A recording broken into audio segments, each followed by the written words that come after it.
Hello, I'm David Halloran, Superintendent of Glover's Own Large School District. It's my pleasure to welcome students back for the 2021 school year. It's been an unusual 5 or 6 months, and we're really eager to see all the smiling faces come September 10th and 11th, since there'll be different students. It's been a challenging summer for the Glover's Own Large School District. We've been given a tall task of providing instruction with very strict parameters, and we are satisfied, as I sit here today on September 1st, that we have answered the call to provide as many opportunities for students, given the circumstances that we have to work with. The students that are in our hybrid model, we're excited that we are maximizing the amount of in-person learning that students are going to receive. Those parents and guardians who opted for the fully remote option, we understand and respect your desire for that, and we're happy to have been able to accommodate those requests. It's going to be a challenge. Our teachers are going to be tasked with teaching students in front of them on a rotating basis, providing challenging work on days that students are not in front of them, as well as engaging those students that are working in a full remote environment. It's something that is unprecedented, and we're confident that our staff is up to the challenge. I can sit here today and tell you that I'm confident that our buildings and our protocols are going to be safe. We believe that the cleaning regimen that is in place, and there's videos that depict the cleaning measures that we are going to have in place, as well as our protocols that are in line with New York State's reopening guidelines, provide an opportunity for students to be in person with their instructor in a manner that allows them to interface and be educated in the safest environment that we can provide. Masks are something that people feel strongly about in either end of the spectrum. We are required to ensure the students wear masks on their buses, in hallways, in offices, basically anywhere but when they are seated at their seat, when they're seated in their classroom for instruction. As long as they can maintain social distancing, students will be allowed to remove their masks.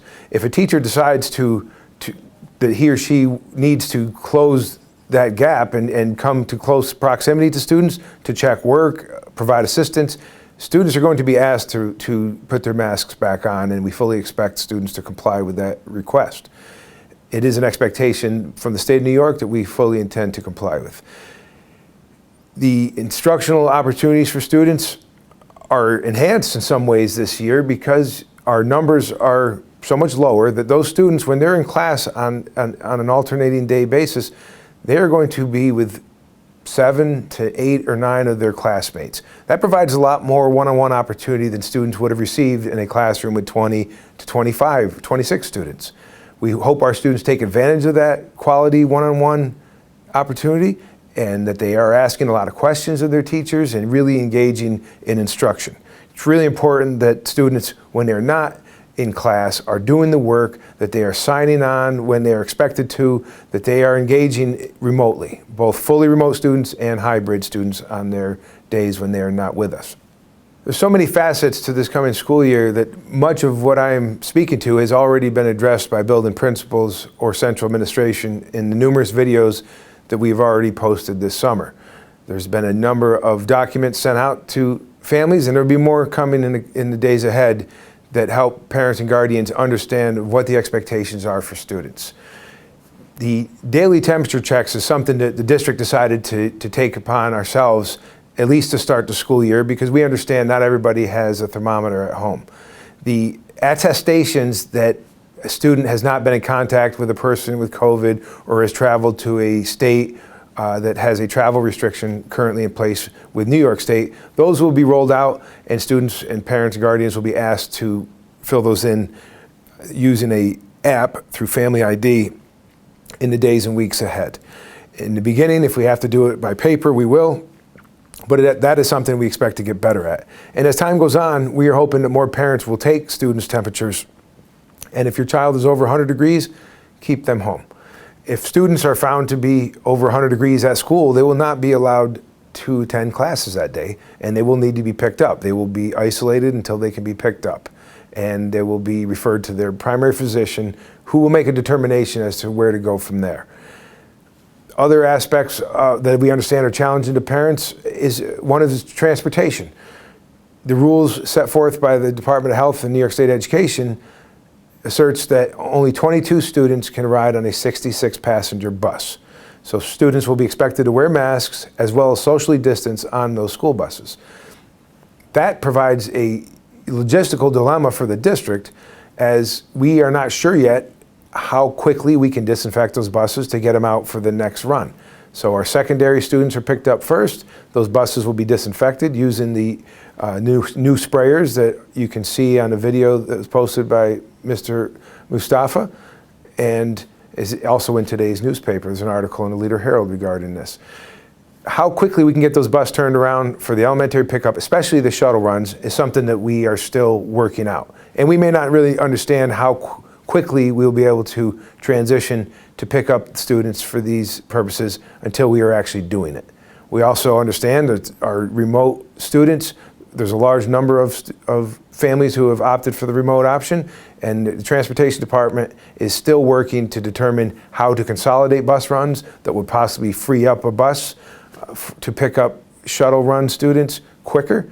But that is something that has not been determined yet, because, as I said, the restrictions on the number of students on a large bus is pretty significant. I mean, we can only fit almost a third of the students on those buses. So that's a challenge for the district.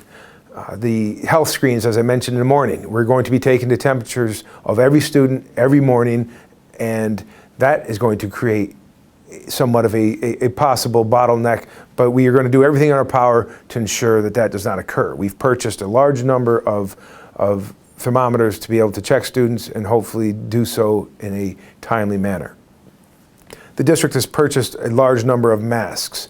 That is because we understand students are going to forget masks, masks are going to break, but we have a finite amount of masks, and that is why we've asked parents and guardians to be sure to provide masks for your children on a daily basis.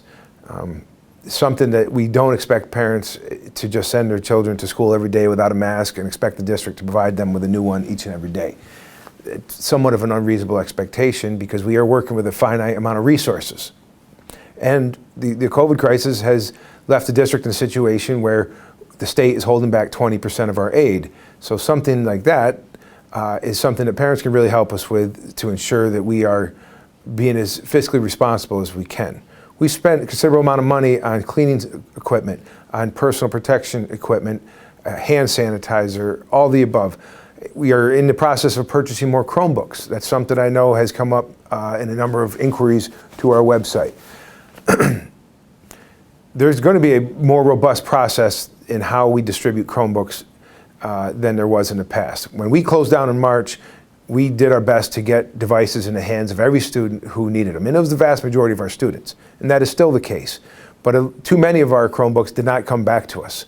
And the district is in the process of putting together a plan that would ensure accountability for students and families for these devices that cost hundreds of dollars and are very expensive to replace when we do not see a large number of them return. There's going to be an opportunity for parents to purchase insurance that you could use PayPal to pay $20 or $30, and any minor damage to those Chromebooks would be covered with that. If a student or parent or guardians do not return a Chromebook, or it is destroyed or lost, there will be a $250 fee attached to that. The district is not in a position to just continue handing out these devices. We ask you to respect them, to treat them as they are, which is school property, taxpayer property. And that's an expectation that we fully intend to enforce this year, and we really appreciate your cooperation in regards to that. There will be information forthcoming, if it's not already on our district website, that will allow you to fill out the acceptable use policy so you can understand what the expectations are for everybody needing a district-owned Chromebook. Our hope is that the 2021 school year prevents opportunities for kids to become more independent learners, that by working in this environment, in school one day, remote the next day, or fully remote as many of our students are, that they will become more independent, savvy learners, that they will become more efficient readers and more articulate presenters. So I found myself doing things like these videos, and I've never had to do this in 20 years of education. I've done a number of them now. It's something that I hope I am getting better at. Communicating with the home is something that is a priority for us. We want the district residents to know that the education, the well-being of your children is our highest priority, and we are really excited to see them return to school in September. One last piece that I'll leave is, in regards to extracurricular activities, we have placed all extracurricular activities on hold, clubs and activities, until October 1st. A decision has not been made at the timing of this video in regards to secondary athletics. There's a regional conversation transpiring with districts in the HFM BOCES as well as in the Foothills Council and all of Section 2, and we do not have any firm direction as to how that will go this fall. Many people, myself included, want students to be able to participate. We know that athletics and extracurricular are a large part of the learning process and that students get a great deal out of them that they take with them through the rest of their lives. There's many lessons to be learned through extracurricular and athletics, and we will do all in our power to ensure, if we are able to offer it, that we will. So in closing, my door is always open. Please contact me. My email is on the website. The phone number is on the website. We encourage parents and guardians to continue to go to the district website or the Facebook page or both to get updates. One of the things that the district has made a concerted effort to improve upon is our communication with the community, and now more than ever, our efforts are paying dividends. We know that we are getting our message out to the community, and I only ask that you all continue to monitor these websites, the website and the Facebook page, and that you stay engaged, and please know that we have your children's best interests in mind. Thank you, and we hope you have a great fall and a great 2021 school year. Thanks.